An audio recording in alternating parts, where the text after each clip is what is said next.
Hi ಸ್ನೇಹಿತರೆ, ಎಲ್ಲರಿಗೂ ನಮಸ್ಕಾರ. ನಾನು ಮಂಜುನಾಥ್, ಸಾಧನ ಅಕಾಡೆಮಿಯಿಂದ. ಸ್ನೇಹಿತರೆ, ಭಾರತ ದರ್ಶನ ನಿಮಗೆ ಹೇಳಿದೆ, ಒಂದು ದೇಶದ ಭಾಗಗಳು, ಪ್ರದೇಶಗಳನ್ನು ನಾವು ಒಂದು ವಿಷನ್ ಮಾಡ್ಕೊಂಡಿದ್ರೆ ಮುಂದೆ ಎಲ್ಲ ಸಬ್ಜೆಕ್ಟಲ್ಲೂ, ಅದು ಜಿಯೋ ಪಾಲಿಟಿ, ಎಕಾನಮಿ, ಬೇರೆ ಆಸ್ಪೆಕ್ಟ್, ಹಿಸ್ಟಾರಿಕಲ್ ಆಸ್ಪೆಕ್ಟಲ್ಲಿ ನೋಡಬೇಕಾದ್ರೂ ಎಲ್ಲಿ ಚೋಳರಿದ್ದರು, ಎಲ್ಲಿ ಪಾಂಡ್ಯರಿದ್ದರು, ಎಲ್ಲಿ ಕಾಕತೀಯರಿದ್ದರು ಅನ್ನೋ ಒಂದು ಫೀಲ್ ಆಗ್ತಾ ಇರುತ್ತೆ. ಆ ಫೀಲ್ ಆದಾಗ ಮೆಮೊರೈಸೇಷನ್ ಜಾಸ್ತಿ ಆಗುತ್ತೆ.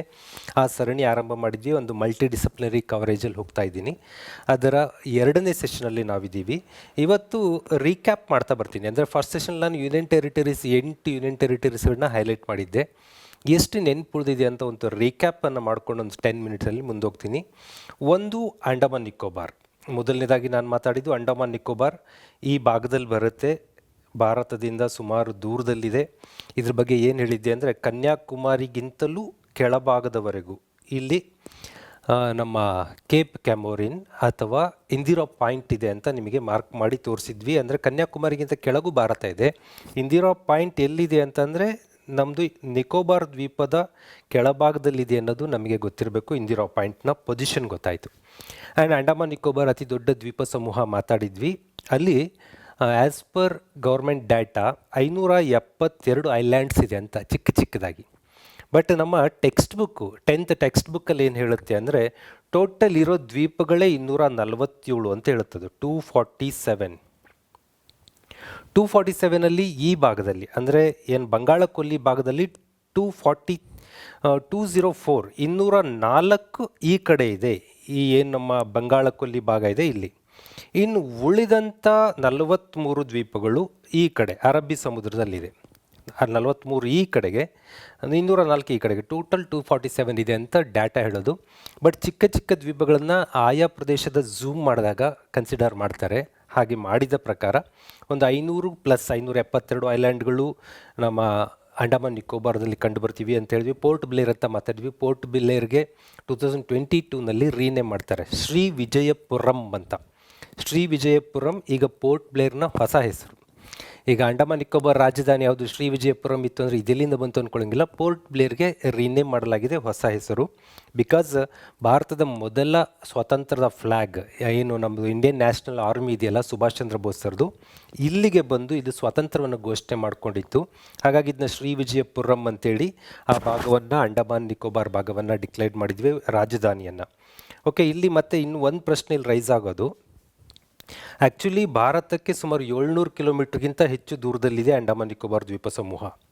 ಬಟ್ ಇದಕ್ಕೆ ವೆರಿ ಕ್ಲೋಸ್ ನಾರ್ತ್ ಅಂಡಮಾನ್ಗೆ ನಮ್ಮ ಮಯನ್ಮಾರ್ ದೇಶ ತುಂಬ ಹತ್ತಿರದಲ್ಲಿದೆ. ಮಯನ್ಮಾರ್ ಅಂದರೆ ನಿಕೋಬಾರ್ಗೆ, ಸೌತ್ ನಿಕೋಬಾರ್ಗೆ ಇಂಡೋನೇಷ್ಯಾ ತುಂಬ ಹತ್ತಿರದಲ್ಲಿದೆ. ಅವೆರಡನ್ನೂ ತುಂಬ ಝೂಮ್ ಮಾಡಿ ನೋಡಿದಾಗ ವೆರಿ ಕ್ಲೋಸ್ ಯಾವುದು ಅಂದರೆ ಮಯನ್ಮಾರ್ ಅಂಡಮಾನ್ ನಿಕೋಬಾರ್ ದ್ವೀಪಕ್ಕೆ ಅತ್ಯಂತ ಸಮೀಪ ಇರೋದು. ಚಾಯ್ಸಲ್ಲಿ ಇರಲ್ಲ, ಕೆಲವೊಮ್ಮೆ ಇಲ್ಲದಿದ್ದಾಗ ಇಂಡೋನೇಷ್ಯಾ ಚಾಯ್ಸ್ ಮಾಡ್ತೀರಾ. ಇದು ಅತ್ಯಂತ ಸಮೀಪದಲ್ಲಿದೆ. ಆ್ಯಕ್ಚುಲಿ ಭಾರತಕ್ಕಿಂತ ಆ ದೇಶಗಳು ಹತ್ತಿರದಲ್ಲಿದೆ. ಬಟ್ ಇಂಟೆಗ್ರಿಟಿ ಆಫ್ ಇಂಡಿಯಾ, ಭಾರತದ ಸಾರ್ವಭೌಮತೆಯ ಕಾರಣಕ್ಕೆ ಅದು ನಮಗೆ ಉಳ್ಕೊಂಡಿದೆ. ಅದು ಅಂಡಮಾನ್ ನಿಕೋಬಾರ್ನ ಒಂದು ವಿಶೇಷ, ಒಂದು ನೆನಪು ಮಾಡಿಕೊಳ್ಬೇಕಾದ ಮಾಹಿತಿ. ನೆಕ್ಸ್ಟ್ ಬರೋಣ ಸ್ನೇಹಿತರೆ, ಪುದುಚೇರಿ ಮೊನ್ನೆನೇ ಹೇಳಿದ್ದೆ ನಾನು. ಪುದುಚೇರಿ ಕೇಂದ್ರಾಡಳಿತ ಪ್ರದೇಶ ಹೌದು. ತಮಿಳುನಾಡಿನ ಚೆನ್ನೈ ಬಳಿಯಲ್ಲಿ ಒಂದು ಮೇನ್ ಲ್ಯಾಂಡ್ ಇದೆ, ಅದು ಪುದುಚೇರಿ ಡಿಸ್ಟಿಕ್ಕು. ಆ ಥರದಲ್ಲಿ 4 ಜಿಲ್ಲೆಗಳು ಬರ್ತವೆ. ಒಂದು ಯಾನಮ್ ಡಿಸ್ಟಿಕ್ಕು ಆಂಧ್ರ ಪ್ರದೇಶದಲ್ಲಿ ಬರುತ್ತೆ. ಅನದರ್ ಒನ್ ಕಾರೈಕಲ್, ಅದು ತಮಿಳ್ನಾಡಲ್ಲಿ ಬರುತ್ತೆ. ಅನದರ್ ಒನ್ ಮಾಹೆ, ಇದು ಕೇರಳದಲ್ಲಿ ಬರುತ್ತೆ. ಕೇರಳದ ಎನ್ಕ್ಲೇವ್, ಕೇರಳ ರಾಜ್ಯದ ಭಾಗವಾಗಿ ಕಂಡುಬರುತ್ತೆ ಮಾಹೆ. ಬಟ್ ಅದು ಫ್ರೆಂಚರು ಆಳಿದ ಕಾರಣಕ್ಕೆ ಅದು ಪುದುಚೇರಿ ಯೂನಿಯನ್ ಟೆರಿಟರಿಯಲ್ಲಿದೆ. ಕಾರೈಕಲ್ ಪುದುಚೇರಿಯಿಂದ ತುಂಬ ದೂರದಲ್ಲಿದೆ, ಬಟ್ ಅದು ಕೂಡ ಫ್ರೆಂಚರ ಆಳಿದ ಕಾರಣಕ್ಕೆ, ಫ್ರೆಂಚ್ ಕಲ್ಚರ್ ಇರೋ ಕಾರಣಕ್ಕೆ ಪುದುಚೇರಿ ಯೂನಿಯನ್ ಟೆರಿಟರಿಯಲ್ಲಿದೆ. ಆ್ಯಂಡ್ ಯಾನಮ್, ಅದು ಆಂಧ್ರ ಪ್ರದೇಶದ ಎನ್ಕ್ಲೇವ್ ಆಗಿದೆ, ಬಟ್ ಅದು ಕೂಡ ಪುದುಚೇರಿ ಯೂನಿಯನ್ ಟೆರಿಟರಿಯಲ್ಲಿದೆ. ಇದಿಷ್ಟೇ ಅಲ್ಲ, ಚಂದ್ರನಾಗೂರ್ ಅಂತ ಒಂದಿತ್ತು, ಇದೆಲ್ಲ ಹಿಸ್ಟ್ರಿಯಲ್ಲಿ ಓದ್ತೀವಿ ನಾವು. ಚಂದ್ರನಾಗೂರು ಹೂಗ್ಲಿ ನದಿ ಹತ್ರ ಬರುತ್ತೆ ಕೋಲ್ಕತ್ತಾ ಬಳಿ. ಅದನ್ನು ಭಾರತ ಸರ್ಕಾರ ವಶಪಡಿಸ್ಕೊಂಡು ಅದನ್ನೇನು ನಾವು ಪುದುಚೇರಿ ಯೂನಿಯನ್ ಟೆರಿಟರಿ ಸೇರಿಸಲ್ಲ. ಆ್ಯಕ್ಚುಲಿ ಫ್ರೆಂಚರ ಕಲ್ಚರ್ ಚಂದ್ರನಾಗ್ರಲ್ಲೂ ಕಂಡು ಬರುತ್ತೆ, ಬಟ್ ಅದು ಕಲ್ಕತ್ತಾ ರಾಜ್ಯದ ಭಾಗವಾಗಿ ಹೋಗ್ಬಿಟ್ಟಿದೆ. 5 ಆಗಬೇಕಿತ್ತು ಆ್ಯಕ್ಚುಲಿ, ಆ ಚಂದ್ರನಾಗೂರ್ ಆಗಿಲ್ಲ. ಈ 4 ಜಿಲ್ಲೆಗಳು ಒಳಗೊಂಡ ಪುದುಚೇರಿ ಕಂಡು ಬರುತ್ತೆ.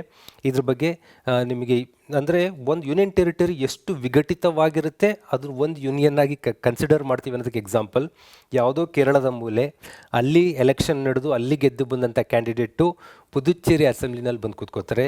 ಎಲ್ಲೋ ಆಂಧ್ರ ಪ್ರದೇಶದಲ್ಲಿ ಯಾನಮ್ ಪ್ರದೇಶ ಇದೆ, ಅಲ್ಲಿ ಎಲೆಕ್ಷನ್ ಗೆದ್ದು ಬಂದವರು ಪುದುಚೇರಿ ಬರ್ತಾರೆ, ಕಾರೈಕಲಲ್ಲಿ ಗೆದ್ದವರು ಪುದುಚೇರಿಗೆ ಬರ್ತಾರೆ. This is a speciality of Puducherry union territory. ಇದು ಫ್ರೆಂಚರು ಆಳಿದ ಕಾರಣಕ್ಕೆ ಯೂನಿಯನ್ ಟೆರಿಟರಿಯಾಗಿ ರೂಪುಗೊಂಡಿದೆ. ಇನ್ನೊಂದು ಲಕ್ಷದ್ವೀಪ ಅರಬ್ಬಿ ಸಮುದ್ರದಲ್ಲಿದೆ. ಭಾರತದ ಈ ಕಡೆ ಭಾಗ ಗೊತ್ತಾಯ್ತು ನಿಮಗೆ, ಕೇರಳದಿಂದ ಈ ಕಡೆ ಭಾಗದಲ್ಲಿ ಕಂಡುಬರುತ್ತೆ. ಕೋಜಿಕೋಡ್ಗೆ ಹತ್ತಿರವಾಗಿದೆ, ಕೊಚ್ಚಿಗೆ ಹತ್ತಿರ ಇರುತ್ತೆ. ಕೆಲವೊಂದು ಪ್ಲೇಸುಗಳು ಮೇಲ್ಗಡೆ ಚೆಟ್ಲಾತಿಂದ ಹಿಡಿದು ಮಿನಿಕಾಯ್ವರೆಗೂ ಇಲ್ಲೇನು ಬರೆದಿದ್ದೀವಿ, ಚೆಟ್ಲಾಟ್ ಟು ಮಿನಿಕಾಯ್ ಹಲವಾರು ದ್ವೀಪಗಳು. ಇಲ್ಲಿರೋದು 36 ಐಲ್ಯಾಂಡ್ಸ್ಗಳಿದೆ ಅಂತ ಹೇಳ್ತೀವಿ, 36 ಐಲ್ಯಾಂಡ್ಸ್. ಲಕ್ಷದ್ವೀಪ ಅಂದ್ಕೊಳ್ಳಿ, ಲಕ್ಷ ದ್ವೀಪಗಳಿಲ್ಲ ಇಲ್ಲಿ, 36 ಐಲ್ಯಾಂಡ್ಸು ಲಕ್ಷದ್ವೀಪ ಸಮೂಹದಲ್ಲಿ ಕಂಡು ಬರುತ್ತೆ. ಇನ್ನೊಂದು ಸ್ವಲ್ಪ ಸೇರಿಸ್ಕೊಂಡ್ರೆ ಅಂದರೆ ಮೇಯ್ನ್ ಇಂಡಿಯನ್ ಜಾಗ್ರಫಿ ಓದ್ಬೇಕಾದ್ರೆ ಈ 36 ಜೊತೆ ಇನ್ನೊಂದು 7 ಸೇರಿಸ್ಕೊಂಡ್ಬಿಟ್ರೆ ಮುಗಿದೋಯ್ತು ಭಾರತದ ದ್ವೀಪಗಳು ಅಂತ. ಆ್ಯಕ್ಚುಲಿ ಕರ್ನಾಟಕದಲ್ಲೇ Saint Mary's island, Fijian island ಅಂತ ಬೇಕಾದಷ್ಟು ಐಲ್ಯಾಂಡ್ಗಳು ಸಿಗ್ತವೆ. ಹಾಗಾಗಿ ಚಿಕ್ಕ ಚಿಕ್ಕ ಐಲ್ಯಾಂಡ್ಗಳ ಲೆಕ್ಕ ಹಾಕಿದಾಗ ಜಾಸ್ತಿ ಆಗುತ್ತೆ. ಮೇಜರಾಗಿ ನೋಡಬೇಕಾದ್ರೆ ನಾವು ಈ ಅರಬ್ಬಿ ಸಮುದ್ರದಲ್ಲೇ 43 ನೋಡ್ತೀವಿ. ಲಕ್ಷದ್ವೀಪ ಸಮೂಹದಲ್ಲಿ 36 ಐಲ್ಯಾಂಡ್ಗಳನ್ನು ಕಂಡು ಬರುತ್ತೆ. ಇದು ಲಕ್ಷದ್ವೀಪ, ಇದರ ಕವರತ್ತಿ ಇದರ ರಾಜಧಾನಿಯಾಗಿ ಕಂಡುಬರುತ್ತೆ. ಓಕೆ ಸ್ನೇಹಿತರೆ, ನೆಕ್ಸ್ಟ್ ಬರೋಣ. ದಮನ್, ದೀವ್, ದಾದ್ರಾ, ನಗರ್ ಹವೇಲಿ. ಇದು ಆ್ಯಕ್ಚುಲಿ ಬೇರೆ ಬೇರೆ ಯೂನಿಯನ್ ಟೆರಿಟರಿ ಇತ್ತು. 2019 ಆ್ಯಕ್ಟ್ ಪ್ರಕಾರ 20 ಜನವರಿ 26ರಿಂದ ಜಾರಿಗೆ ಬರುತ್ತೆ. ಇವೆರಡು ಮರ್ಜ್ ಆಗಿ. ದೀವ್ ಅನ್ನೋದು ಗುಜರಾತ್ನ ಈ ಭಾಗದಲ್ಲಿ ಕಂಡುಬರುತ್ತೆ, ಗುಜರಾತ್ನ ಕಚ್ ತೀರದ ಕೆಳಭಾಗದಲ್ಲಿ, ಕಾತೆವಾರ್ ತೀರದಲ್ಲಿ. ದಮನ್ ಅನ್ನೋದು ಇಲ್ಲಿ ಬರುತ್ತೆ. ಅಂದರೆ ನೋಡಿ, ಸಮುದ್ರದಲ್ಲಿ ಹತ್ತಿರ ಇದೆ, ಬಟ್ ಜಾಗ್ರಫಿಕಲಿ ಬರಬೇಕಂದ್ರೆ ತುಂಬ ದೂರ. ದಮನ್ ಬೇರೆ ಕಡೆ ಇದೆ, ದೀವ್ ಬೇರೆ ಇದೆ. ದೀವ್ ಇಲ್ಲಿದೆ, ದಮನ್ ಇಲ್ಲಿದೆ. ದಾದ್ರಾ ನಗರ್ ಹವೇಲಿ ಮಹಾರಾಷ್ಟ್ರ ಗುಜರಾತ್ನ ಬಾರ್ಡ್ರಲ್ಲಿ ಬರುವಂಥ ಒಂದು ನಗರ ಆಗಿರುತ್ತೆ. ಇದರ capital city Daman, present is Daman. ಆದರೆ ಅತಿ ದೊಡ್ಡ ನಗರ ಸಿಲ್ವಾಸ. ಸಿಲ್ವಾಸ ಅನ್ನೋದು ಇದರ ಅತಿ ದೊಡ್ಡ ನಗರ ಆಗಿದೆ. ಇದು ಒಂದು ಯೂನಿಯನ್ ಟೆರಿಟರಿ. 4 ಪ್ರಮುಖ ನಗರಗಳು, ದೀವ್, ದಮನ್, ದಾದ್ರಾ, ನಗರ್ ಹವೇಲಿ. ಸಿಲ್ವಾಸ ಇದರ ಮೇನ್ ಸಿಟಿ ಆಗಿರುತ್ತೆ. ಇದು ಒಂದು ಯೂನಿಯನ್ ಟೆರಿಟರಿ ಆಗಿದೆ. ಇದು ಪೋರ್ಚುಗೀಸರು ಆಳಿದ ಕಾರಣಕ್ಕೆ ಈ ಥರದ ಒಂದು ಯೂನಿಯನ್ ಟೆರಿಟರಿ ಮಾಡಬೇಕಾಗಿ ಬಂದಿದ್ದು. ಯಾಕೆ ಅಂದರೆ ಪುದುಚೇರಿನ ಫ್ರೆಂಚರ ಕಾರಣಕ್ಕೆ ಮಾಡಿದ್ರೆ, ಇದು ಪೋರ್ಚುಗೀಸರು ಮಾಡಿದ್ದು. ಸರ್, ಪೋರ್ಚುಗೀಸರು ಮತ್ತು ಗೋವಾದಲ್ಲಿದ್ದು, ಗೋವಾ ಕೂಡ one of the union territory 1987ವರೆಗೂ, 87ರವರೆಗೂ ಮಹಾರಾಷ್ಟ್ರದಿಂದ ಸ್ವಲ್ಪ ಕೆಳಗಡೆ ಬರುವಂಥ ಗೋವಾ ಕೂಡ ಒಂದು ಯೂನಿಯನ್ ಟೆರಿಟರಿ ಆಗಿತ್ತು ಈ ಥರ ಭಾಗದಲ್ಲಿ. 87ರಲ್ಲಿ ಅಲ್ಲಿ ಕೊಂಕಣಿ ಚಳುವಳಿ ಎಲ್ಲ ನಡೆದು, ಕೊಂಕಣಿ ಚಳುವಳಿ ಕಾರಣಕ್ಕೆ ಅಲ್ಲಿ ರಾಜ್ಯದ ಸ್ಥಾನಮಾನ ಅಲ್ಲಿ ಕೊಡಲಾಯಿತು. ಕೊಟ್ಟ ನಂತರ ಅದು ಭಾರತದ ಒಂದು ರಾಜ್ಯವಾಗಿ ಉಳ್ಕೋತು. ಈ ಪೋರ್ಚುಗೀಸ್ ಟೆರಿಟರಿಗಳು, ಪೋರ್ಚುಗೀಸ್ ಆಳಿದ ಟೆರಿಟರಿಗಳು, ಈ 4 ಪ್ರದೇಶಗಳು, ದಮನ್, ದೀವ್, ದಾದ್ರಾ, ನಗರ್ ಹವೇಲಿ ಪ್ರದೇಶ ಇವತ್ತು ನಾವು ಒಂದು ಯೂನಿಯನ್ ಟೆರಿಟರಿಯಾಗಿ ನೋಡ್ತಾ ಇದ್ದೀವಿ. ಇದು ಪೋರ್ಚುಗೀಸ್ ರೂಲಿಂಗ್ ಕಾರಣಕ್ಕೆ ಅನ್ನೋದು ನಿಮಗೆ ಗೊತ್ತಿರಬೇಕು. ನೆಕ್ಸ್ಟ್ ಬರೋಣ ಸ್ನೇಹಿತರೆ, ದೆಹಲಿ. ದೆಹಲಿ ರಾಷ್ಟ್ರದ ರಾಜಧಾನಿ. ಅದು ಯುನಿಕ್ ಆಗಿರಬೇಕು ಅನ್ನೋ ಕಾರಣಕ್ಕೆ ಹರಿಯಾಣ ಮತ್ತು ಉತ್ತರ ಪ್ರದೇಶ ಎರಡರ ಬಾರ್ಡ್ರ್ ಮಧ್ಯದಲ್ಲಿ ಬರುತ್ತೆ. ಅದನ್ನು ಒಂದು ಯೂನಿಯನ್ ಟೆರಿಟರಿ ಮಾಡಿದ್ದೀವಿ. ಅಲ್ಲಿ ಶಾಸನ ಸಭೆ ಇದೆ ಅನ್ನೋದು ನಿಮಗೆ ಮಾಹಿತಿ ಇದೆ. ಅದರ ಜೊತೆಗೆ ಹರಿಯಾಣದ ಚಂಡೀಗಢ ಭಾಗದಲ್ಲಿ, ಪಂಜಾಬ್ ಭಾಗದಲ್ಲಿ ಚಂಡೀಗಢ ಬರುತ್ತೆ. ಚಂಡೀಗಢ ಕೂಡ ಒಂದು ಕೇಂದ್ರಾಡಳಿತ ಪ್ರದೇಶ ಅನ್ನೋದು ನಿಮಗಾಗಲೇ ಡಿಸ್ಕಸ್ ಮಾಡಿದ್ದೀವಿ. ಜೊತೆಗೆ ಜಮ್ಮು ಆ್ಯಂಡ್ ಕಾಶ್ಮೀರ್ ಈ ಭಾಗ ಮೇಲ್ಗಡೆದು ಆ್ಯಕ್ಚುಲಿ ನಮ್ಮ ವರ್ಷದಲ್ಲಿಲ್ಲ, ಅದು ಮುಂದೆ ಹೆಚ್ಚು ಡಿಸ್ಕಸ್ ಮಾಡ್ತಾ ಬರ್ತೀನಿ. ಈ ಕಡೆ ಬುದ್ಧಿಸಮ್ನ ಪ್ರಭಾವ ಇರುವಂಥ ಪ್ರದೇಶ ಲಡಾಖ್ ಯೂನಿಯನ್ ಟೆರಿಟರಿ, ಅದು ಒಂದು. ಅಲ್ಲಿಗೆ ಉತ್ತರಕ್ಕೆ ಹೋದಾಗ, ಉತ್ತರಾರ್ಧ ಭೂಮಿಗೆ ಭಾರತಕ್ಕೆ ಹೋದಾಗ ನಾವು ದೆಹಲಿ, ಚಂಡೀಗಢ, ಜಮ್ಮು ಕಾಶ್ಮೀರ್, ಲಡಾಖ್ 4 ಕೇಂದ್ರಾಡಳಿತ ಪ್ರದೇಶಗಳನ್ನು ಇಲ್ಲಿ ಗುರುತಿಸ್ತೀವಿ. ಜಮ್ಮು ಕಾಶ್ಮೀರ ರಾಜಧಾನಿ ಜಮ್ಮು ಮತ್ತು ಶ್ರೀನಗರ್ ಇದೆ. ಲಡಾಖ್ ರಾಜಧಾನಿ ಲೇಹ್ ಆಗಿದೆ.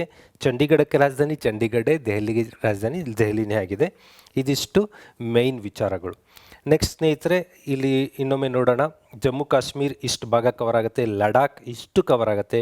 ಬಟ್ ಇಲ್ಲಿ ಪಾಕ್ ಆಕ್ಯುಪೈಡ್ ಕಾಶ್ಮೀರ್ ಬರೋದ್ರಿಂದ, ಇಲ್ಲಿ line of actual control China ಆಕ್ರಮಿತ ಪ್ರದೇಶ ಬರೋದ್ರಿಂದ ನಮಗೆ ಲಡಾಖ್ ಕಡಿಮೆ ಕಂಡು ಬರುತ್ತೆ. ಇದು ಲಡಾಖ್ ಮತ್ತು ಜಮ್ಮು ಕಾಶ್ಮೀರ, ಇದು ಭಾರತದ ನೆರೆಹೊರೆ ಅನ್ನೋ ಒಂದು ವಿಚಾರ ಡಿಸ್ಕಸ್ ಮಾಡ್ಬೇಕಾದ್ರೆ ಇದನ್ನೆಲ್ಲ ನಾನು ಹೇಳ್ತಾ ಬರ್ತೀನಿ. ಇದು 2 ಕೇಂದ್ರಾಡಳಿತ ಪ್ರದೇಶಗಳು, ಒಟ್ಟು 8ರ ಪರಿಚಯ ಆಯಿತು. ಅದನ್ನು ಕ್ವಿಕ್ಕಾಗಿ ರಿಕಾಪ್ ಮಾಡೋದಾದರೆ, ಯಾವುದು ದೊಡ್ಡ ಕೇಂದ್ರಾಡಳಿತ ಪ್ರದೇಶ ಇಂಥ ಪ್ರಶ್ನೆಗಳು ಬರ್ಬೋದು. ದೊಡ್ಡ ಕೇಂದ್ರಾಡಳಿತ ಪ್ರದೇಶ ಅಂತ ಬಂದಾಗ 59,146 ಚದರ ಕಿಲೋಮೀಟರ್ನೊಂದಿಗೆ ಲಡಾಖ್ ಅತಿ ದೊಡ್ಡ ಕೇಂದ್ರಾಡಳಿತ ಪ್ರದೇಶ ಆಗುತ್ತೆ ಜಾಗ್ರಫಿಕಲಿ.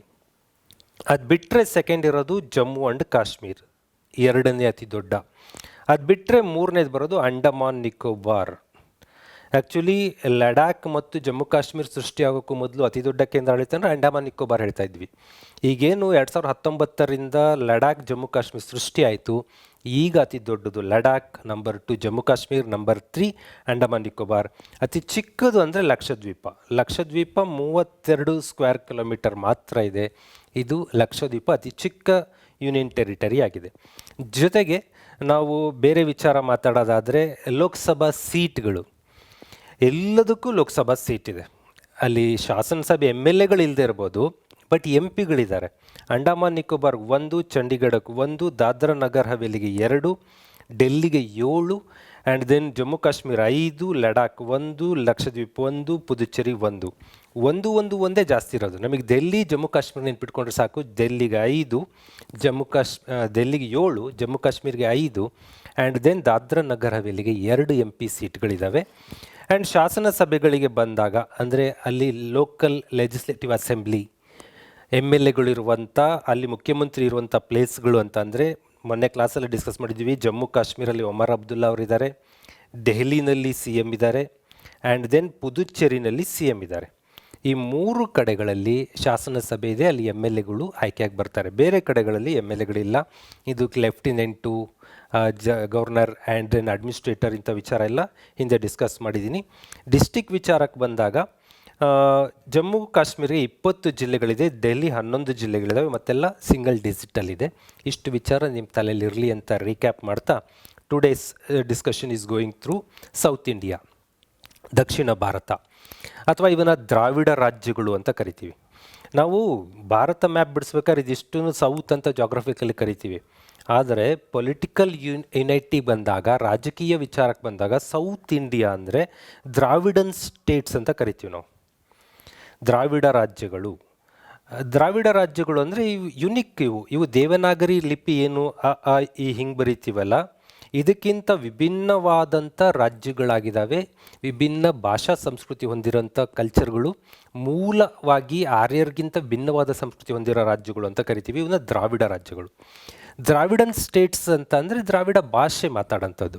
ಕನ್ನಡ, ತಮಿಳು, ತೆಲುಗು, ಮಲಯಾಳಂ. ಕನ್ನಡ, ತೆಲುಗು, ತಮಿಳು, ಮಲಯಾಳಂ ಮಾತಾಡುವ ಪ್ರದೇಶಗಳನ್ನು ನಾವು ಸೌತ್ ಇಂಡಿಯಾ ಅಂತ ಟ್ರೀಟ್ ಮಾಡ್ತೀವಿ. ಅದರಲ್ಲೂ ತೆಲುಗು ಮಾತನಾಡೋದು ಈಗ 2 ರಾಜ್ಯ ಇದೆ, ಆಂಧ್ರ ಪ್ರದೇಶ ಮತ್ತು ತೆಲಂಗಾಣ. ಟೋಟಲ್ ದ್ರಾವಿಡ ರಾಜ್ಯಗಳು ಈಗ ನಾವು ಜಾಗ್ರಫಿಕಲ್ ಡಿವಿಷನಲ್ಲಿ 5 ಕಾಣ್ತೀವಿ, ಭಾಷಾವಾರು ಡಿವಿಷನಲ್ಲಿ 4. ಯಾಕಂದರೆ ತೆಲಂಗಾಣ ಮತ್ತು ಆಂಧ್ರ 2 ಕೂಡ ತೆಲುಗು ಮಾತನಾಡುವ ಪ್ರದೇಶ ಆಗಿದೆ. ದಿಸ್ ಸೌತ್ ಇಂಡಿಯಾದ ರಿಲೇಟೆಡ್ ಆಗಿ ಒಂದಿಷ್ಟು ಭಾಗ ಮಾತ್ರ ಬರುತ್ತಿದ್ದು, ಇದ್ರ ಬಗ್ಗೆ ನಾವು ಇವತ್ತಿನ ಸೆಷನಲ್ಲಿ ಡಿಸ್ಕಸ್ ಮಾಡೋಣ. ಸ್ನೇಹಿತರೆ, ವೆರಿ ಫಸ್ಟ್ ಲೊಕೇಶನ್ ನೋಡ್ಕೊಂಡ್ಬಿಡ್ತೀರಾ, ಕೇರಳ. ಅರಬ್ಬಿ ಸಮುದ್ರದ ಕಂಪ್ಲೀಟ್ ಅರಬ್ಬಿ ಸಮುದ್ರದ ಎಂಡ್ವರೆಗೂ ಬರುತ್ತೆ. ಪೆಸಿಫಿಕ್ ಸಾಗರ ಕೂಡ ಸ್ವಲ್ಪ ಟಚ್ ಆಗುತ್ತೆ ಅದಕ್ಕೆ. ನಿಮಗೆ ಮತ್ತೊಮ್ಮೆ ರಿಪೀಟ್ ಮಾಡ್ತೀನಿ, ಇದನ್ನು ಬಂಗಾಳ ಕೊಲ್ಲಿ ಅಂತ ಕರಿತೀವಿ ಈ ಭಾಗವನ್ನು. ಇದನ್ನು ಅರಬ್ಬಿ ಸಮುದ್ರ ಅಂತ ಕರಿತೀವಿ, ಅರಬ್ಬಿ ಸಮುದ್ರ. ಈ ಕೆಳಭಾಗವನ್ನು ಇಂಡಿಯನ್ ಓಷನ್ ಅಥವಾ ಪೆಸಿಫಿಕ್ ಮಹಾಸಾಗರ ಅಂತ ಕರಿತೀವಿ. ಭಾರತದ 3 ಕಡೆ ನೀರಿದೆ ಅಂದರೆ, ಒಂದು ಕಡೆ ಬಂಗಾಳ ಕೊಲ್ಲಿ ಇದೆ, ಒಂದು ಕಡೆ ಅರಬ್ಬಿ ಸಮುದ್ರ ಇದೆ, ಕೆಳಭಾಗದಲ್ಲಿ ಪೆಸಿಫಿಕ್ ಹಿಂದೂ ಮಹಾಸಾಗರ ಇದೆ. ಇಂಡಿಯನ್ ಓಷನ್, ಹಿಂದೂ ಮಹಾಸಾಗರ ಕಂಡುಬರುತ್ತೆ. ಇದು ನಾವು ಕೆಳಗೆ ಗುರುತಿಸಬಹುದಾದ ಒಂದು ನೀರಿನ ಪ್ರದೇಶಗಳು. ಅದರಲ್ಲಿ ಕೇರಳ ಈ ಭಾಗದಲ್ಲಿ ಬರುತ್ತೆ. ನೋಡ್ಬೋದು, ಕೇರಳದಲ್ಲಿ ಬಹುತೇಕ ಜಿಲ್ಲೆಗಳು ಸಮುದ್ರಕ್ಕೆ ಅಟ್ಯಾಚ್ಡ್ ಆಗಿದ್ದಾವೆ. ಕೆಲವೇ ಜಿಲ್ಲೆಗಳು ಸಮುದ್ರದಿಂದ ದೂರ ಇರೋಂಥದ್ದು. ಈ ಕಡೆಗೆ ಬಂದಾಗ ತಮಿಳುನಾಡು, ಯೂನಿಯನ್ ಟೆರಿಟರಿ ಪುದುಚೇರಿಯನ್ನು ಇದು ಒಳಗೊಳ್ಳುತ್ತೆ, 2 ಪ್ರದೇಶಗಳನ್ನು. ಇದು ತಮಿಳುನಾಡು ಭಾಗ. ತಮಿಳುನಾಡು ಭಾಗದಿಂದ ಮೇಲಕ್ಕೆ ಸ್ವಲ್ಪ ಬಂದರೆ ಆಂಧ್ರ ಪ್ರದೇಶ್, ಇಲ್ಲಿವರೆಗೂ. ಆಂಧ್ರ ಪ್ರದೇಶ್ ಈಗಿರುವಂಥ ಆಂಧ್ರ ಪ್ರದೇಶ್ 2014ರ ನಂತರದ್ದು ಅತಿ ಉದ್ದದ ಕರಾವಳಿಯನ್ನು ಹೊಂದಿದೆ. ಹಂಗಂತ ದೇಶದಲ್ಲೇ ಅತಿ ಉದ್ದದಲ್ಲ, ಗುಜರಾತ್ ನಂತರದಲ್ಲಿ ಹೆಚ್ಚು ಉದ್ದದ ಕರಾವಳಿಯನ್ನು ಹೊಂದಿರುವಂಥದ್ದು. ನೋಡು, ಹೆಚ್ಚು ಕರಾವಳಿ ಕಂಡು ಬರುತ್ತೆ. ಇದಕ್ಕೂ ಕೂಡ ಕರಾವಳಿ ಜಿಲ್ಲೆಗಳು ತುಂಬ ಸಿಗುತ್ತೆ. ಈ ಜಿಲ್ಲೆಗಳು ಸಿಕ್ಕೋದ್ರಿಂದ ಏನು ಅಂದರೆ, ಚಂಡಮಾರುತಗಳು ಏನಾದರೂ ಉಂಟಾದಾಗ ಹೆಚ್ಚು ಇಂಪ್ಯಾಕ್ಟ್ ಆಗ್ತದೆ ಇಡೀ ಸ್ಟೇಟ್ಗೆ. ಈಗ ನಮಗೆ ಕರ್ನಾಟಕಕ್ಕೆ ಚಂಡಮಾರುತದ ಟೈಮ್ನಲ್ಲಿ ಏನೋ ಒಂದಿಷ್ಟು ಕರಾವಳಿ 3 ಜಿಲ್ಲೆಗಳು ಮಾತ್ರ ಇಂಪ್ಯಾಕ್ಟ್ ಆಗ್ತವೆ: ಮಂಗಳೂರು, ಉಡುಪಿ, ಉತ್ತರ ಕನ್ನಡ. ಬೇರೆ ಕಡೆ ಜಸ್ಟ್ ಮಳೆ, ಕ್ಲೌಡ್ ಆ ಥರ ಇರ್ತದೆ. ನೇರವಾದ ಭೀಕರವಾದ ದಾಳಿಗೆ ತುತ್ತಾಗೋಕ್ಕೆ ಸಾಧ್ಯತೆ ಇರಲ್ಲ, ಬಿಕಾಸ್ ಅವು ಕರಾವಳಿಯಿಂದ ಇರಲ್ಲ. ಕರ್ನಾಟಕದಲ್ಲಿ 3 ಜಿಲ್ಲೆ ಮಾತ್ರ ಇದೆ. ಆಂಧ್ರ ಪ್ರದೇಶ ಹೆಚ್ಚು ಪ್ರದೇಶ ಸಮುದ್ರ ತೀರಕ್ಕೆ ಬರುತ್ತೆ. ಅದು ಬಿಟ್ಟರೆ ಮೇಲ್ಗಡೆ ಬಂದರೆ ನಾವು ತೆಲಂಗಾಣ, ಇದಿಷ್ಟು ಭಾಗವನ್ನು ತೆಲಂಗಾಣ ಕರಿತೀವಿ. ಮೊದಲು ಆಂಧ್ರ ಪ್ರದೇಶದ ಭಾಗ ಆಗಿತ್ತು. ಅಲ್ಲಿಗೆ ಕರ್ನಾಟಕ 1, ತೆಲಂಗಾಣ 2, ಆಂಧ್ರ ಪ್ರದೇಶ 3, ತಮಿಳುನಾಡು 4, ಕೇರಳ 5. ಇದಿಷ್ಟು ಭಾಗವನ್ನು ನಾವು ಇವತ್ತಿನ ಸೆಷನ್ಲಿ ಡೀಪಾಗಿ ಡಿಸ್ಕಸ್ ಮಾಡ್ತಾ ಬರೋಣ. ಜೊತೆಗೆ ಸ್ನೇಹಿತರೆ, ಈ ಮ್ಯಾಪ್ ಇದ್ದಾಗಲೇ ಹೇಳಿಬಿಡ್ತೀನಿ, ಕರ್ನಾಟಕದ ನೆರೆಹೊರೆಯಲ್ಲಿ ಎಷ್ಟು ರಾಜ್ಯಗಳಿದೆ ಕೇಳ್ತಾರೆ. ಕರ್ನಾಟಕದ ನೆರೆಹೊರೆಯಲ್ಲಿ ಎಷ್ಟು ರಾಜ್ಯ ಇದೆ ಅಂದರೆ, ಕೇರಳ ಇದೆ ರೈಟ್, ತಮಿಳ್ನಾಡು ಇದೆ ರೈಟ್, ಆಂಧ್ರ ಪ್ರದೇಶ ಇದೆ ರೈಟ್, ತೆಲಂಗಾಣ ಇದೆ ರೈಟ್, 4. ಇದು ಸೌತ್ ಇಂಡಿಯಾದ ಮಾತಾಡ್ತಾನೆ ಗೊತ್ತಾಗ್ಬಿಡ್ತು. ಜೊತೆಗೆ ಮೇಲ್ಭಾಗದಲ್ಲಿ ಮಹಾರಾಷ್ಟ್ರ ಇದೆ, ಅದು 5ನೇದು. ಇಲ್ಲೊಂದು ಪುಟಾಣಿ, ನಮ್ಮ ಬೆಳಗಾಂ ಜಿಲ್ಲೆಗಿಂತ ಚಿಕ್ಕದಾದಂಥ ಗೋವಾ ಇದೆ, 6 ರಾಜ್ಯಗಳು ಕರ್ನಾಟಕಕ್ಕೆ ಸರೌಂಡಿಂಗ್ ಆಗಿ ಸುತ್ತಮುತ್ತ ಇದೆ ಅನ್ನೋದು. ಇದು ಮ್ಯಾಪನ್ನು ನೋಡೋ ಮೂಲಕ ನಾವು ಇದ್ರ ಬಗ್ಗೆ ಹೆಚ್ಚು ತಿಳ್ಕೊಳ್ಳೋಂಥ ಪ್ರಯತ್ನ ಮಾಡಬೇಕು. ಓಕೆ ಸ್ನೇಹಿತರೆ, ನೆಕ್ಸ್ಟ್ ಬರೋಣ. ಅದೇ ಮ್ಯಾಪನ್ನು ಇನ್ನೊಮ್ಮೆ ತೋರಿಸ್ತಾ ಇದ್ದೀನಿ. ಕರ್ನಾಟಕ 1, ತೆಲಂಗಾಣ 2, ಆಂಧ್ರ ಪ್ರದೇಶ 3, ತಮಿಳುನಾಡು 4, ಕೇರಳ 5. ಇದಿಷ್ಟು ಭಾಗವನ್ನು ನಾವು ಸೌತ್ ಇಂಡಿಯಾ ದ್ರಾವಿಡನ್ ಸ್ಟೇಟ್ ಅಂತ ಕರಿತೀವಿ. ಇದು ಉತ್ತರ ಭಾರತದ ಕಲ್ಚರ್ಗೆ ಹೋಲಿಸಿದಾಗ ವಿಭಿನ್ನವಾದ ಕಲ್ಚರ್, ವಿಭಿನ್ನವಾದ ಲಿಪಿಯನ್ನು ಹೊಂದಿರುವಂಥ ಪ್ರದೇಶ ಆಗಿದೆ. ಇದು ಸೌತ್ ಇಂಡಿಯಾ. ಅಗಸ್ತ್ಯ ಮುನಿಗಳ ಪ್ರಭಾವ ಇಲ್ಲಿ ಹೆಚ್ಚು ಕಂಡು ಬರುತ್ತೆ ಅಂತ ಹೇಳ್ತೀವಿ. ಅಗಸ್ತ್ಯ ಮುನಿಗಳು ವಿಂಧ್ಯ ಪರ್ವತ ದಾಟಿದ ಮೊದಲ ಮಾನವ ಅಂತ ಎಲ್ಲ ಕರೀತಾರೆ. ಅವರು ಬಂದು ದಕ್ಷಿಣದಲ್ಲಿ ಹೆಚ್ಚು ಕಲ್ಚರನ್ನು ಬಿತ್ತಿದರು ಅನ್ನೋ ಕಾರಣಕ್ಕೆ ನಾವು ಅಗಸ್ತ್ಯ ಮುನಿಯ ನಾಡು ಅಂತ ಈ ದ್ರಾವಿಡನ್ ಪ್ರದೇಶವನ್ನೆಲ್ಲ ಕರಿತೀವಿ. ಓಕೆ ಸ್ನೇಹಿತರೆ, ಈಗ ದ್ರಾವಿಡನ್ ಸ್ಟೇಟ್ಗಳ ವಿಚಾರಕ್ಕೆ ಬಂದಾಗ ಒಂದು ವಿಶೇಷತೆ ಅಂತ ಅಂದರೆ, ಭಾರತದಲ್ಲಿ 11 ಕ್ಲಾಸಿಕಲ್ ಲ್ಯಾಂಗ್ವೇಜ್, ಸಾಂಪ್ರದಾಯಿಕ ಭಾಷೆಗಳು ಅಂತ ಕರಿತೀವಿ. ಕ್ಲಾಸಿಕಲ್ ಲ್ಯಾಂಗ್ವೇಜ್ ಸ್ಟೇಟಸನ್ನು ಕೊಡುತ್ತೆ ಭಾರತ ಸರ್ಕಾರ. ಇದು ಸಂವಿಧಾನಾತ್ಮಕ ಅಲ್ಲ, ಶಾಸನಾತ್ಮಕವಾಗಿ ಸ್ಥಾನಮಾನ ಕೊಡುವಂಥದ್ದು. 11 ಕ್ಲಾಸಿಕಲ್ ಲ್ಯಾಂಗ್ವೇಜ್ ಇವತ್ತಿನವರೆಗೂ. 2024ರಲ್ಲಿ ಸುಮಾರು 5 ಭಾಷೆಗಳು ಸೇರ್ತಾವೆ. ಲಾಸ್ಟ್ ಇಯರು ಸೇರುವುದರ ಮೂಲಕ 11 ಕ್ಲಾಸಿಕಲ್ ಲ್ಯಾಂಗ್ವೇಜ್ಗಳು ಇಂಡಿಯಾದಲ್ಲಿದೆ. ಅದರಲ್ಲಿ ಫಸ್ಟ್ ಆಗಿದೆ ತಮಿಳು, ನಮ್ಮ ದ್ರಾವಿಡನ್. ನಂಬರ್ 3 ಆಗಿದ್ದು ತೆಲುಗು, ಇದು ಕೂಡ ದ್ರಾವಿಡನ್. 4ನೇದಾಗಿದ್ದು ಕನ್ನಡ, ಇದು 3ನೇ ಭಾಷೆ ಆಗುತ್ತೆ. ನೆಕ್ಸ್ಟ್ ಮಲಯಾಳಂ. ಓಕೆ, ಅಲ್ಲಿಗೆ ದ್ರಾವಿಡ ಭಾಷೆಗಳು 4 ಹೇಳಿದ್ವಲ್ಲ, 4 ಭಾಷೆಗಳು ಇದರಲ್ಲಿ ಸ್ಥಾನಮಾನ ಪಡ್ಕೊಂಡಿದೆ ಕ್ಲಾಸಿಕಲ್ ಲ್ಯಾಂಗ್ವೇಜಲ್ಲಿ. ಅದು ನಮಗೆ ವಿಶೇಷವಾಗಿ ಗೊತ್ತಿರಬೇಕಾದ ವಿಚಾರ. ಬೇರೆ ಭಾಷೆಗಳು ಇತ್ತೀಚೆಗೆ ಸ್ಥಾನಮಾನ ಪಡಿತಾ ಇದೆ, ಬಟ್ ಅರ್ಲಿ ಸ್ಥಾನಮಾನ ಪಡೆದಿದ್ರಲ್ಲಿ ನಮ್ಮ ದ್ರಾವಿಡನ್ ಭಾಷೆಗಳೇ ಪ್ರಮುಖವಾಗಿದೆ ಅನ್ನೋದು ನಮಗೆ ಗೊತ್ತಿರಬೇಕು. ಓಕೆ ಸ್ನೇಹಿತರೆ, ಈಗ ಒಂದ್ಸರಿ ರೀಕ್ಯಾಪ್ ಮಾಡ್ಕೊಂಡು ಹೋಗ್ಬಿಡೋಣ. ಕರ್ನಾಟಕ, ಕೇರಳ, ತಮಿಳುನಾಡು, ಆಂಧ್ರ ಪ್ರದೇಶ, ತೆಲಂಗಾಣವನ್ನು. ಅತಿ ದೊಡ್ಡ ರಾಜ್ಯ ಯಾವುದು? ಸೈಜ್ ವಿಚಾರಕ್ಕೆ ಬಂದಾಗ ಅತಿ ದೊಡ್ಡ ರಾಜ್ಯ ಕರ್ನಾಟಕನೇ. 191,791 1,91,791 ಸ್ಕ್ವೇರ್ ಕಿಲೋಮೀಟರ್ ಅಂತದ್ದು ನಮ್ಮ ರಾಜ್ಯನೇ. ಗಾತ್ರದಲ್ಲಿ ಅತಿ ದೊಡ್ಡದು ನಾವೇ. ನಂಬರ್ 2ಗೆ ಬಂದರೆ ಆಂಧ್ರ ಪ್ರದೇಶ ಸೆಕೆಂಡ್ ಆಗುತ್ತೆ, 2ನೇ ದೊಡ್ಡ ರಾಜ್ಯ ಆಗುತ್ತೆ. ನಂಬರ್ 3ಗೆ ಬಂದರೆ ತಮಿಳುನಾಡು ಆಗುತ್ತೆ. ತಮಿಳುನಾಡು ಗಾತ್ರದಲ್ಲಿ 3ನೇ ಸ್ಥಾನಕ್ಕೆ ಬರುತ್ತೆ. ತಮಿಳುನಾಡಲ್ಲಿ ಪಾಪ್ಯುಲೇಷನ್ ಜಾಸ್ತಿ ಇದೆ, ಅಬ್ಸರ್ವ್ ಮಾಡ್ಬೋದು ನೀವು. ತಮಿಳುನಾಡಿನ ಪಾಪ್ಯುಲೇಷನ್ 2011 ಸೆನ್ಸಸ್ ಪ್ರಕಾರ 7 ಕೋಟಿ ಇತ್ತು. ಅವತ್ತು ಕರ್ನಾಟಕದ ಪಾಪ್ಯುಲೇಷನ್ 6,10,00,000, ಅಂದರೆ ಸುಮಾರು 1,10,00,000 ಜಾಸ್ತಿ ಇದ್ದಂಥ ಪಾಪ್ಯುಲೇಷನ್. ಸೈಜ್ ತುಂಬ ಕಡಿಮೆ ಇದೆ, ಅಲ್ಲಿ ಜನಸಾಂದ್ರತೆ ಹೆಚ್ಚು ಕಂಡು ಬರುತ್ತೆ ತಮಿಳುನಾಡಲ್ಲಿ. ಇನ್ನು ಕೇರಳ ಭಾಳ ಚಿಕ್ಕದು, 38,000 ಮಾತ್ರ ಚದರ ಕಿಲೋಮೀಟರ್. ಅದು ಅತಿ ಚಿಕ್ಕ ರಾಜ್ಯ ಅಂದರೆ ಕೇರಳ ಆಗಿದೆ. ನಮ್ಮಲ್ಲಿ ಒಂದು 3 ಡಿಸ್ಟಿಕ್ಸ್ ದೊಡ್ಡ ಸೇರಿಸ್ಬಿಟ್ರೆ ಒಂದು ಕೇರಳ ರಾಜ್ಯ ಆಗಿಬಿಡುತ್ತೆ. ಅಷ್ಟು ಚಿಕ್ಕ ರಾಜ್ಯ ಅದು. ಅಲ್ಲೂ ಕೂಡ 3,30,00,000 ಪಾಪ್ಯುಲೇಷನ್ 2011ರಲ್ಲಿ ಇತ್ತು. ಹೊಸ ಡಾಟಾ ನಾವು ಏನೇ ಮಾತಾಡಿದರೂ ಅದು ಅನಧಿಕೃತ, ಜಸ್ಟ್ ಗೆಸ್ ವರ್ಕ್ ಡಾಟಾ. ಅಧಿಕೃತ ಸೆನ್ಸಸ್ ಆನಂತರ ಆಗಿಲ್ಲ. ನೆಕ್ಸ್ಟ್ ಇಯರಲ್ಲಿ ಆಗುತ್ತೆ 2026ರಲ್ಲಿ. ಈ ಮಂತ್ ವೇಳೆಗೆ 2026 ನವೆಂಬರ್ ವೇಳೆಗೆ ಒಂದು ಅಧಿಕೃತ ಡಾಟಾ ನಮಗೆ ಸಿಗುತ್ತೆ. ಅಲ್ಲಿವರೆಗೂ ನಾವು ಹಳೆ ಡಾಟಾದಲ್ಲೇ ಮಾತಾಡ್ತೀವಿ. ಅತಿ ದೊಡ್ಡ ಪಾಪ್ಯುಲೇಷನ್ ಅಂತ ಅಂದರೆ ವೆರಿ ಫಸ್ಟ್ ತಮಿಳ್ನಾಡು, ಈಗಲೂ ತಮಿಳ್ನಾಡಿದೆ. ನಂಬರ್ 2 ಅತಿ ದೊಡ್ಡ ಪಾಪ್ಯುಲೇಷನ್ ಅಂದರೆ ಕರ್ನಾಟಕ.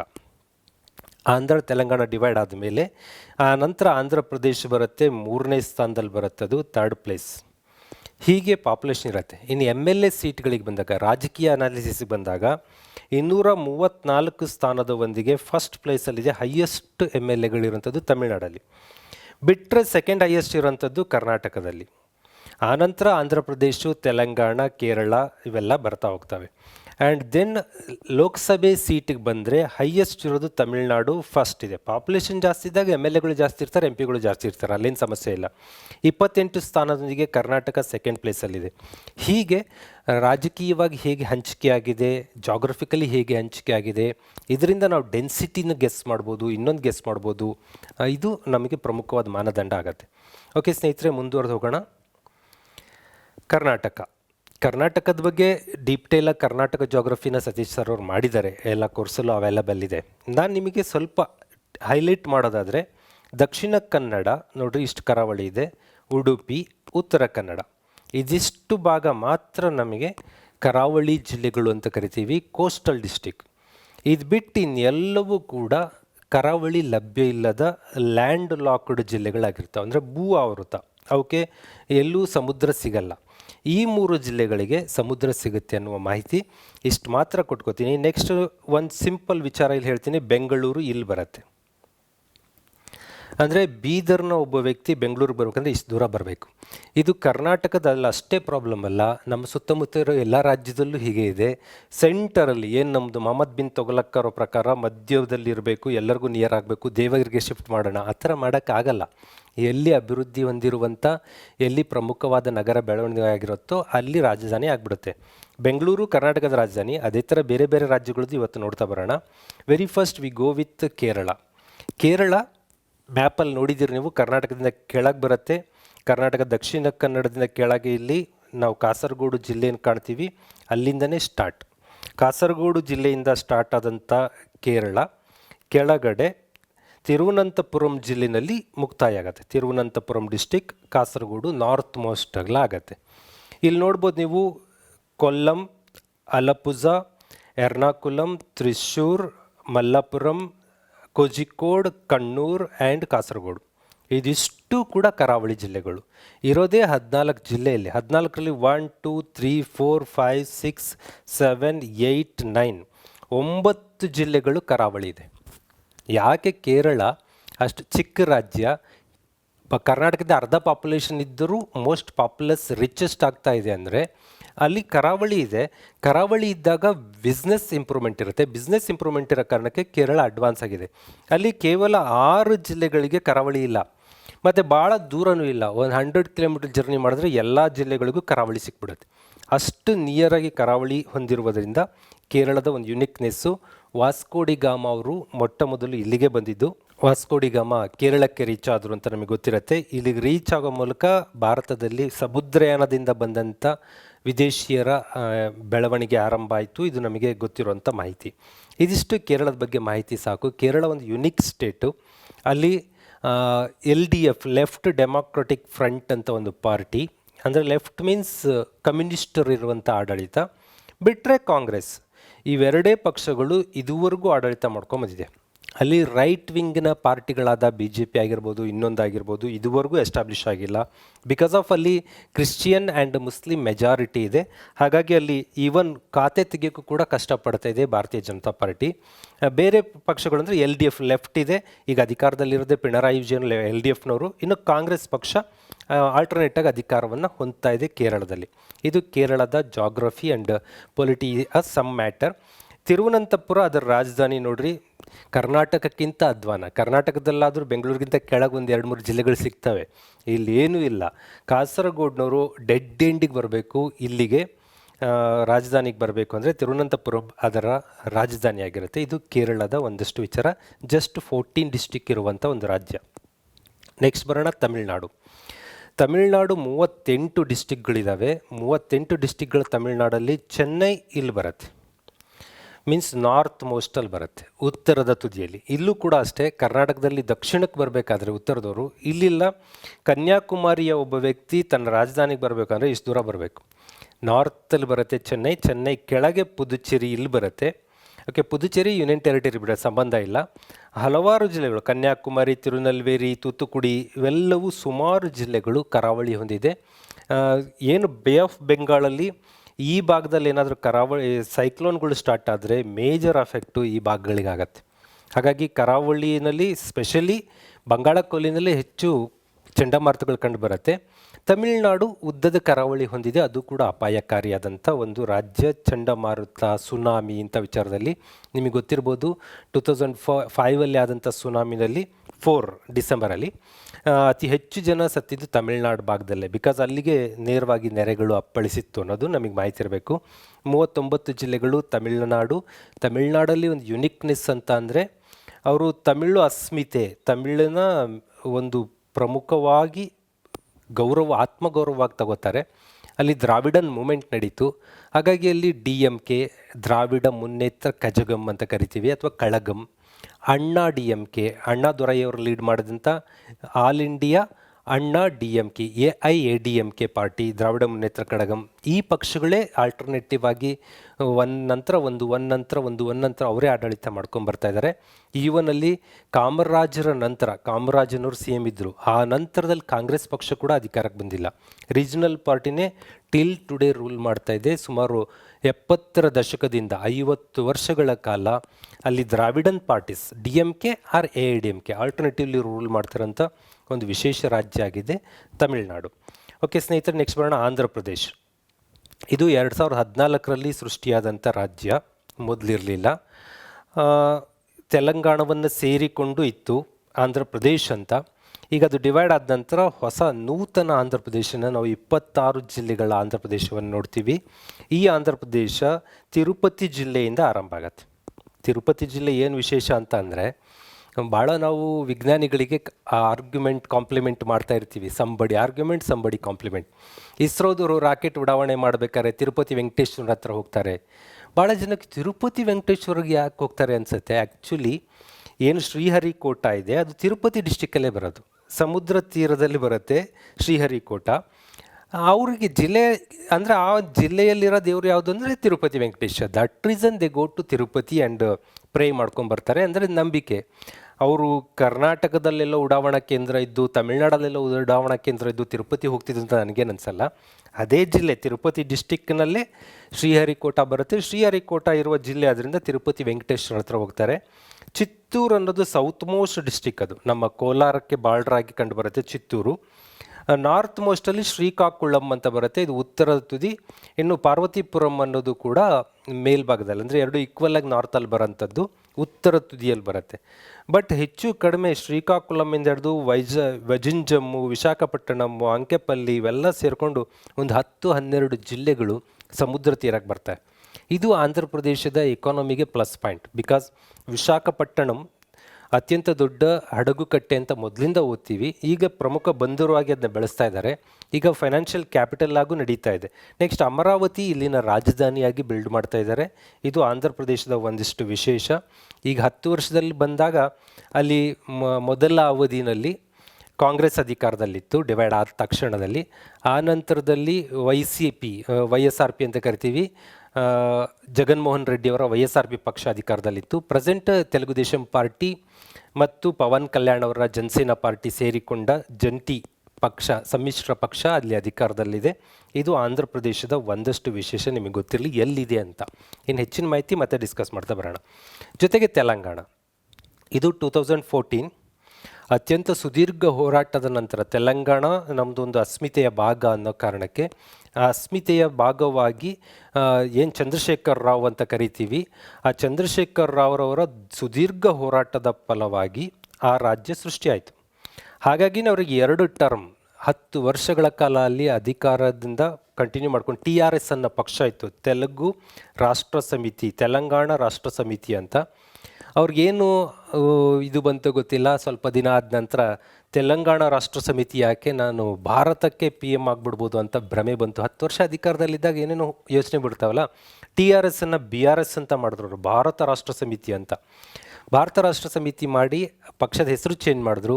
ಆದರೆ ಭಾರತಕ್ಕೂ ಆಗಲಿಲ್ಲ, ತೆಲಂಗಾಣಕ್ಕೂ ಆಗಲಿಲ್ಲದಂಗೆ ಇವತ್ತು ಮನೇಲಿ ಕೂತ್ಕೊಳ್ಳೋ ಪರಿಸ್ಥಿತಿ ಬಂದಿದೆ. Chandrashekar Rao, which person is father of Telangana ಅಂತ ಕರಿಬೋದು. ಅವರ ಹೋರಾಟದ ಫಲವಾಗಿ ತೆಲಂಗಾಣ ಒಂದು ಪ್ರದೇಶ ರಾಷ್ಟ್ರವಾಗಿ ಸೃಷ್ಟಿಯಾಯಿತು.